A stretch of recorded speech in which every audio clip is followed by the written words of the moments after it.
Good evening. Queen Elizabeth II has this evening become our longest reigning monarch. Her reign now surpasses that of Queen Victoria. And tonight we remember some of the Queen's most memorable moments in the East Midlands and talk to some of the people who've met her. And first we join our correspondent Gareth Owen, who's at a party at the Leylands Retirement Village in Derby, a place which has been important to the Queen since before her coronation. Hello, yes, welcome to Derby, welcome to the Leylands. As you can see, the residents are having their own party to celebrate the Queen's historic landmark. We'll try to talk to a few of them in just a moment. But you know, this place has a really significant connection with the Queen. She came here on her first visit to this city back in the 50s. She came again 20 years later. She's a patron here as well. And I'm joined now by Val Walsh, the estate manager here, who can tell us a little bit more about that connection. A fairly unassuming place, but you know, big connections with the Queen. Well, just explain those connections. Yeah, absolutely. The Queen is the patron of the charity. She first visited in 1957 and she came again to celebrate the Silver Jubilee. So we've seen the Queen twice at the estate. Obviously we have no residents who are with us still that were there at the time. I do know she came to have a look round. I think the second visit was a briefer visit. She just kind of drove through and I think she was visiting the whole of Derby at the time. It must be wonderful for you all to have such an important connection with the Queen, and she's obviously very fond of this place as well. She is, and we're very proud. The residents also have been to visit the Queen at St James's Palace. We went in 2008, so that's the last time we met up with her. Okay, Val, thank you for joining us. We'll try and talk to a few of the residents here in just a few moments, but the Queen's visit here in the 50s wasn't the first visit to the East Midlands. Let's take a look now at that very first visit to Nottingham and some of the other highlights over the past 5 decades.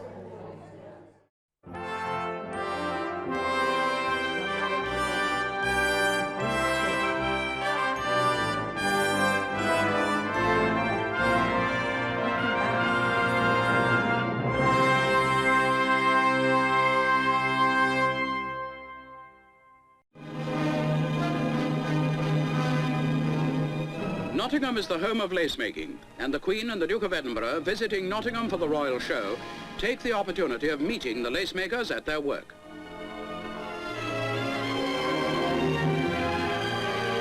Greatly interested, the royal couple have many questions for these highly skilled workers. Nottingham can be proud of its lace makers' skill.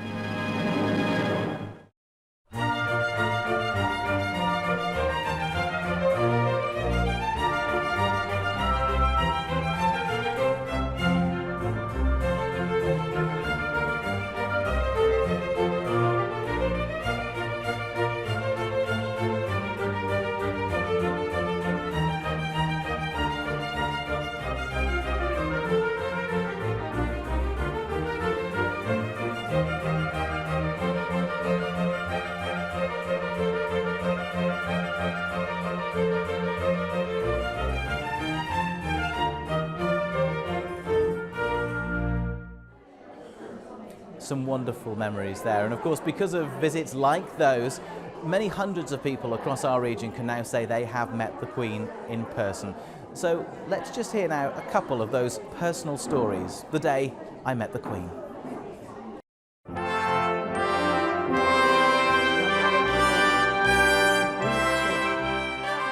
Carl George has a very personal memory of the young Queen Elizabeth. In 1958, she attended a lavish dinner to mark the 40th anniversary of the RAF.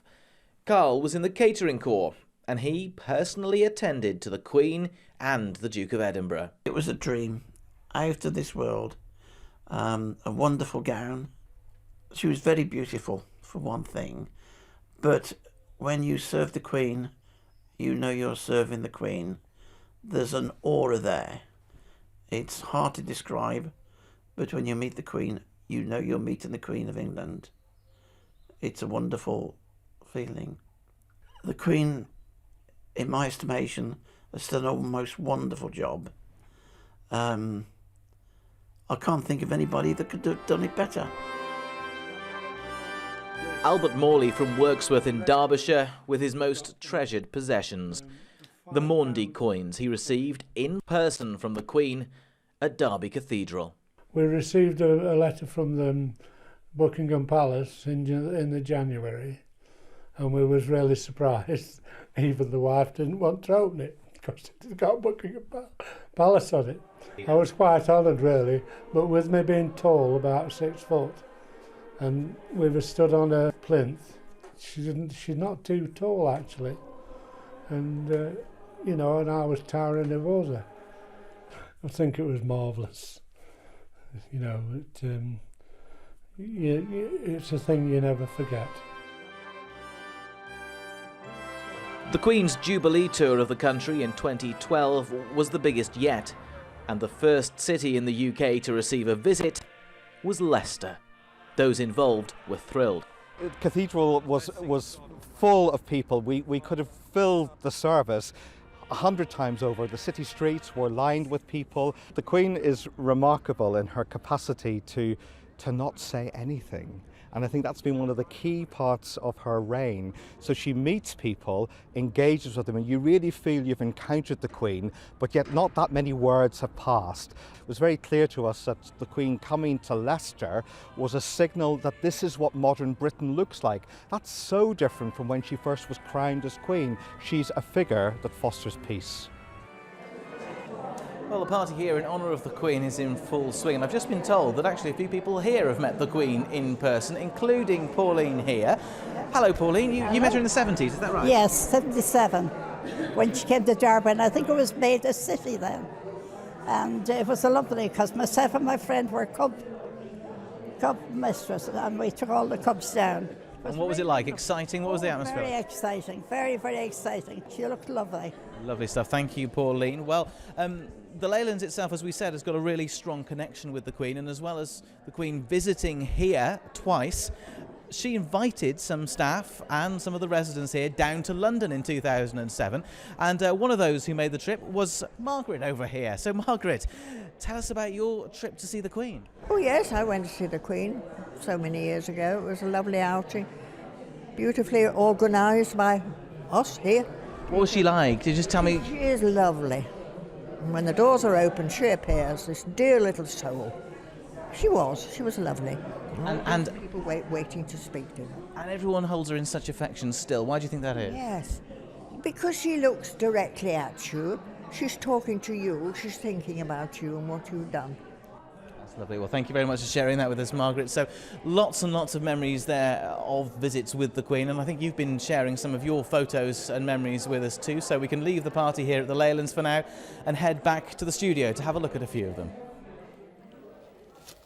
Well, as Gareth has been saying, you've been getting in touch with your memories, not only of meeting the Queen, but also the way you celebrated previous landmarks of her reign. Yes, Wendy Sheldon from Nottingham remembers winning a prize for the best decorated street for a party celebrating the Queen's Silver Jubilee, and then seeing her in a packed market square on her Golden Jubilee.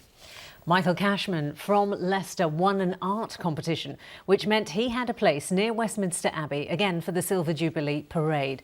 However, he couldn't see because of the crowds, and he needed to stand on someone's shoulders. And Myra Franklin was working at the NEC when the Queen came to open it, and she stopped for a chat. Well, not surprisingly, she remembers the day very vividly, and in fact she sent us a photo of that day when she met the Queen. There she is. Yes, some great memories there, lovely photographs, and thank you very much to everybody who got in touch.